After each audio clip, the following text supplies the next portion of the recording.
Hey there, and welcome to this week's episode of the Her Retirement Podcast. I am your host, Lynn Toomey. Welcome. This week we are talking about retiring separately or together and how spouses and partners really need to get on the same page as they make that decision whether they should retire at the same time or one retires and the other continues to work. According to Catherine A. Edwards, a Rand Corporation economist whose research includes retirement, she states that the term retirement is much more elastic than people think. Sometimes a spouse returns to work part-time or full-time after retiring, often cycling through various work arrangements before stopping permanently. So although someone may say they're going to retire, or one spouse says they're going to retire, sometimes they do end up returning to work. And, one important aspect of this is you can make a plan A, but sometimes you default to plan B. Retirement also may be less of a choice than it appears. An older worker may decide to retire by default after a layoff and there's no new job offers, or because a family member needs a caregiver. As a rule, people don't talk much about retirement before it's upon them.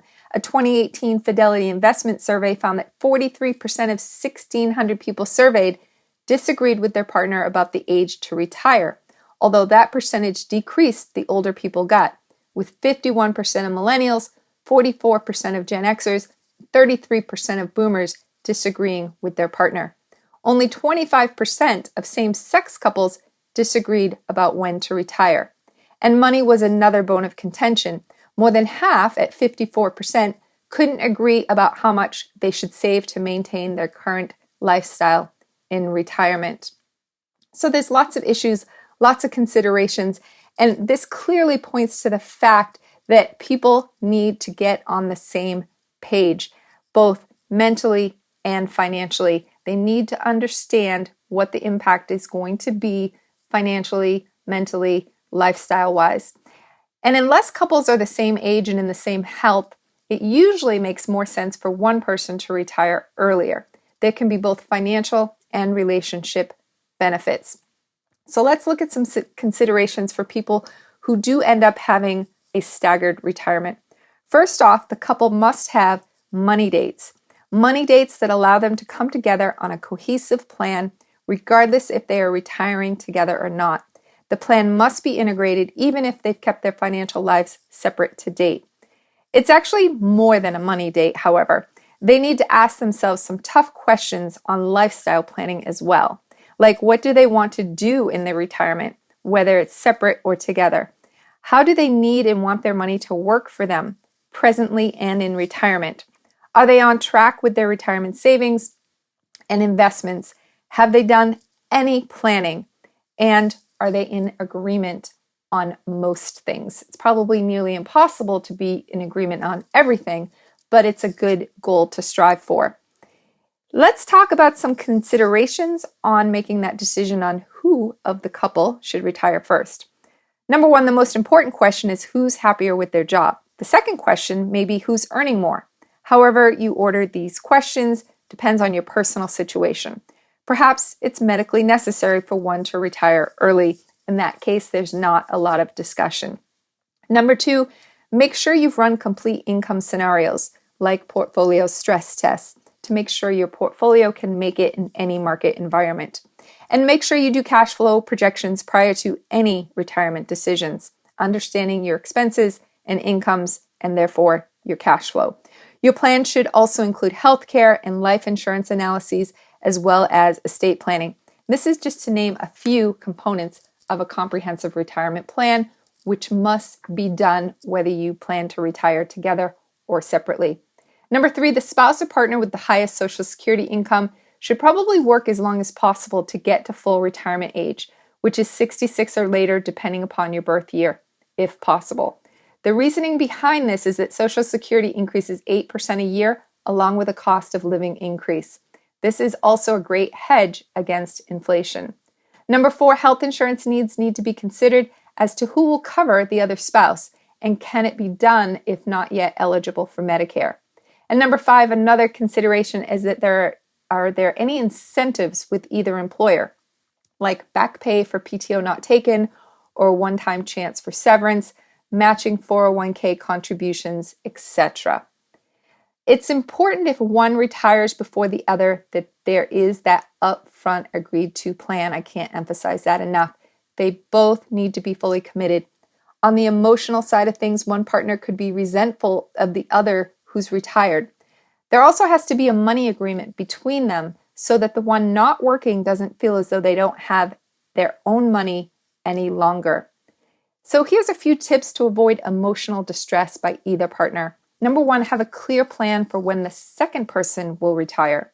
Number 2, each person must always know what they are retiring to. Have a purpose. Have a plan for those 2,000 hours of freed up time. I have a friend who recently retired without a plan, and he said financially he and his wife are fine, but they don't really have an idea of what they're going to do. They're kind of wandering around just thinking about what should we do with all our free time, when in fact they are doing some travel, but beyond that, it's kind of a mystery. And I think they're kind of looking at it as kind of an exciting time, not knowing what the future holds kind of thing. Number 3, plan some fun activities or travel in advance of the retirement date so that you can celebrate the one who's retiring together. And then have a continued plan for the working spouse or partner to enjoy his or her time away from work. Number 4, the working spouse will be busy and some days obviously tired and stressed. The non-working spouse may be bored or feeling lonely and forgotten for things the couple previously did together. Maybe they talked about work more because they were both working and they'll no longer be having those conversations. All sorts of emotional things can come into play. Pay attention to the emotional well-being of both partners and make sure you address it. Communication is key. Number 5, it's important to keep your communications open. Talk about how you're feeling throughout this process. It's a difficult change. It's a brand new phase of life. It's important for the retired spouse or partner to be supportive of the working spouse, partner, and vice versa. Number 6, you will want to discuss any change of responsibilities in the home like housekeeping, cooking, groceries, laundry, etc. Discuss in advance so that you can make the most of your time together and apart. This is your most precious commodity. Don't waste it. Number 7, perhaps you can look at some ways to downsize on costs. Have those discussions. Have discussions about other big expenses prior to retirement and how those will be funded. Have a new spending plan, and again, know your cash flow. Now let's talk about some tips on coordinating your retirement plans. Number 1, obtain an income and Social Security maximization report to determine your Social Security timing strategy.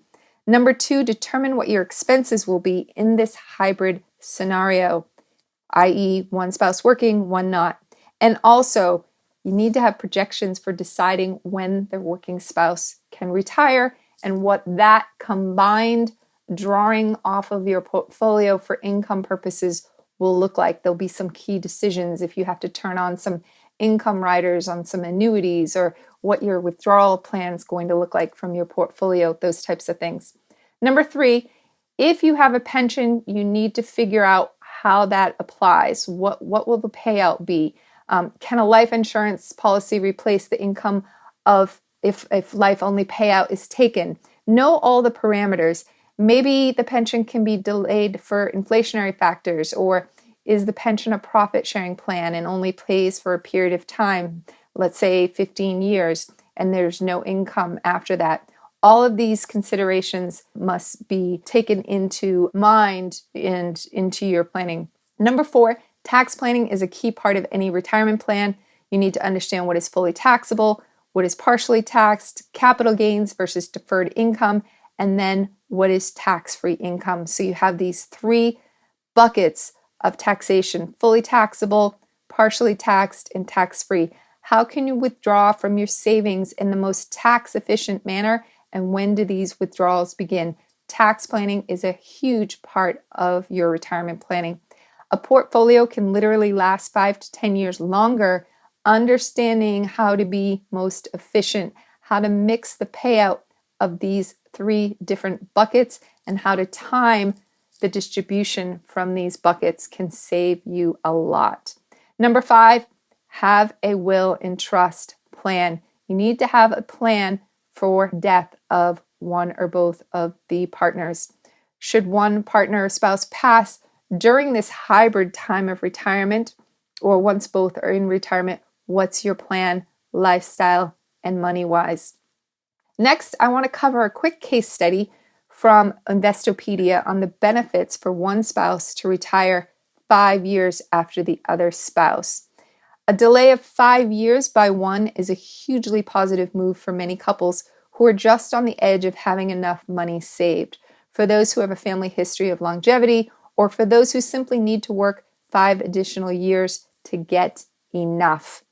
So let's meet Sally and Larry Griffin. They're both 60 years old. They each earn an average of $40,000 per year during their working years. Both come from families with longevity, and each expects to live to age 90. Larry and Sally both plan to retire at age 65.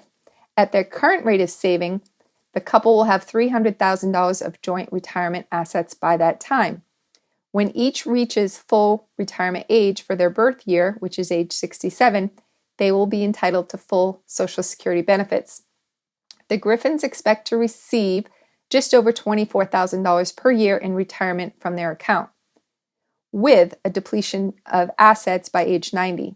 If they claim Social Security benefits at age 67, Larry and Sally can each expect an annual benefit of approximately $18,850. This would bring their total annual retirement income up to approximately $62,000, just under $62,000 per year, a roughly 30% drop in income from their $80,000 pre-retirement income. But if Larry were to work another 5 years, he could step up his contributions to accumulate another $30,000 in his retirement plan and would draw on it for 5 fewer years. These 5 years can have a significant impact. If the Griffins are able to postpone any retirement plan distributions until Larry retires at 70, since he will still be earning a salary, and Sally begins taking Social Security at age 67, they could reasonably expect to have a total of approximately $437,000 in retirement assets.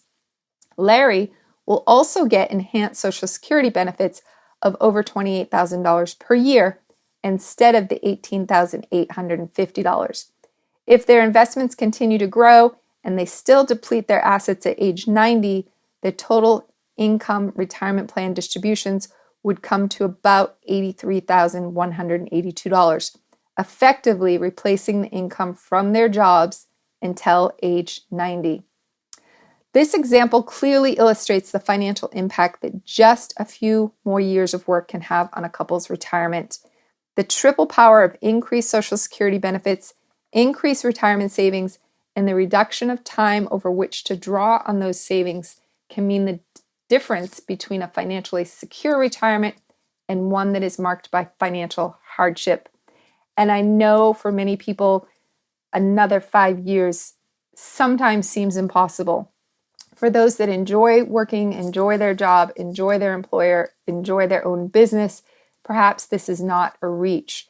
But run those numbers. See if you can pull out 2 years, 3 years, 5 years, just putting in a little bit more time, what it can do for your comfort and your confidence and your peace of mind in retirement.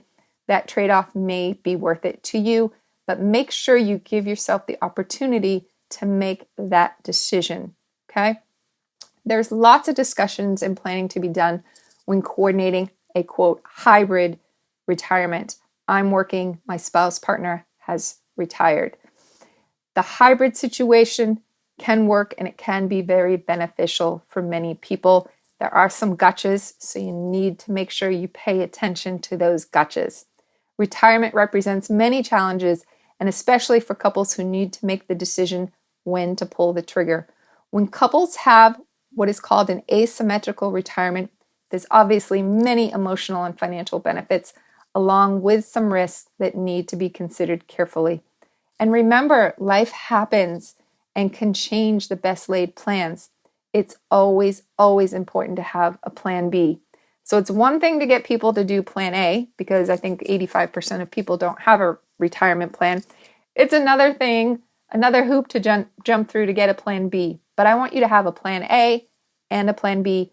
And then I want you to seriously consider the impact of retiring separately, retiring together, one delaying a little longer than originally planned. Really important. So in closing, ladies, it's extremely, extremely important to get on the same page with your spouse or your partner before making any decisions. And here's to getting her done. Get that decision done. Get that plan B done. As always, if you and your spouse or partner need some assistance, a coach, a plan, a retirement income projection, whatever you need, please reach out to me at lynnt@herretirement.com. Thank you for listening to this week's episode, and I look forward to chatting again next week.